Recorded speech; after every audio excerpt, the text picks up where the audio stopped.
মাইলস্টোনে উত্তরাতে সেখানে বিমান বিধ্বস্ত হলো।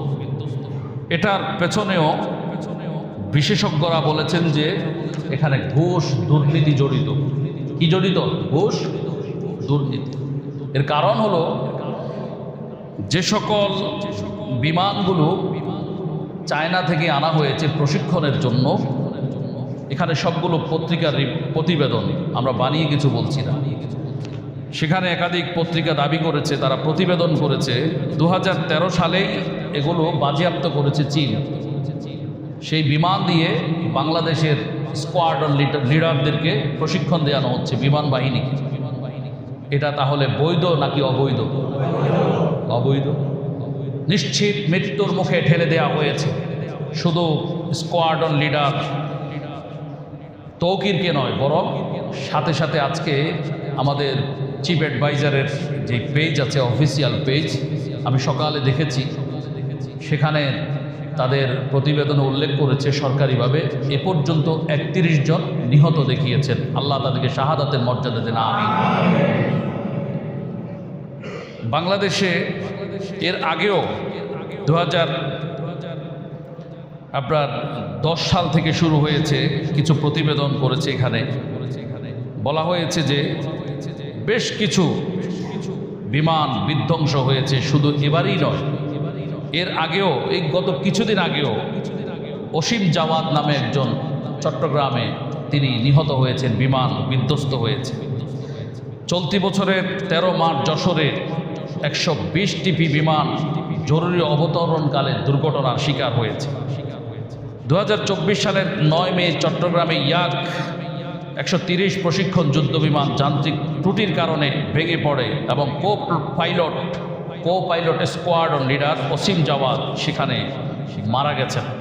2023 সালের 15 অক্টোবর বগুড়ায় একটি PT-6 প্রশিক্ষণ বিমান দুর্ঘটনার শিকার হলে সেখানেও পাইলটরা আহত হয়েছে। 2018 সালের নভেম্বরে প্রশিক্ষণ বিমান টাঙ্গাইলের মধুপুরে বিধ্বস্ত হয়ে সেখানে পাইলট আরিফ হাসান তিনি নিহত হয়েছেন। এভাবে অনেক আছে, অনেক ইতিহাস, এগুলো আমরা সময় স্বল্পতার কারণে সবগুলো বলতে পারবো না। তাহলে বাংলাদেশ বিমান বাহিনী এটা ছোট কোনো প্রতিষ্ঠান নয়। অনেক বাবার স্বপ্ন থাকে আমার ছেলে বিমান বাহিনীতে কর্মরত হবে, কাজ করবে।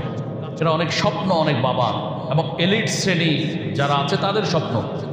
আর বিমান বাহিনী হচ্ছে বাংলাদেশের অত্যন্ত গুরুত্বপূর্ণ একটা বাহিনী। ইরান এবং ইসরায়েল যুদ্ধ আমাদেরকে বুঝিয়ে দিয়েছে যে বিমান বাহিনী কত গুরুত্বপূর্ণ। হ্যাঁ, এর আগে বোধহয় আমরা এরকম বুঝিনি যে বিমান বাহিনী কত গুরুত্বপূর্ণ। সাম্প্রতিক এই যুদ্ধ আমাদেরকে দেখিয়ে দিয়েছে এখানে সেনাবাহিনীর চাইতেও বিমান বাহিনীর গুরুত্ব বেশি। সম্মানিত হাজিরিন, বাংলাদেশে যে সমস্ত প্রতিষ্ঠানে ঘুষ দুর্নীতি চলছে তার মধ্যে অন্যতম আরেকটি প্রতিষ্ঠান হচ্ছে বাংলাদেশ বিমান। অনেকে মনে করেন বিমান বাহিনী এবং বাংলাদেশ বিমান দুটি একই প্রতিষ্ঠান।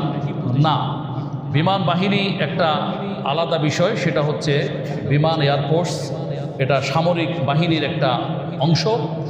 আর বেসামরিক একটা কোম্পানি হচ্ছে বাংলাদেশ বিমান, যেটা দিয়ে আমরা বিভিন্ন রাষ্ট্র সফর করি, যে সমস্ত বিমানগুলো দিয়ে।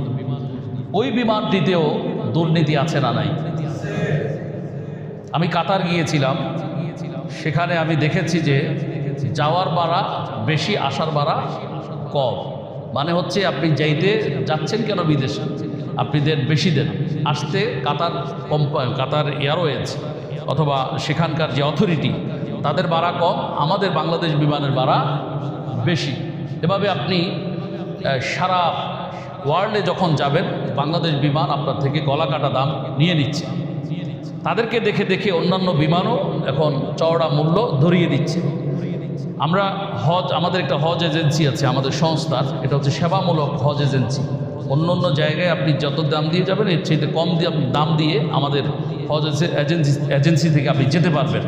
আমরা বাউচার দিয়ে দিই যে হাজিদেরকে, মানে আপনার ওমরা যাত্রীদেরকে, আপনার অমুক বিমান ভাড়া এত, আপনার হোটেল খরচ এত, আপনার খানা খরচ এত, আপনার ট্রান্সপোর্ট এত, আপনার আদার্স এত এত খরচ, হ্যাঁ সামথিং একটা সেখানে কমিশন আপনি দিয়ে দিবেন।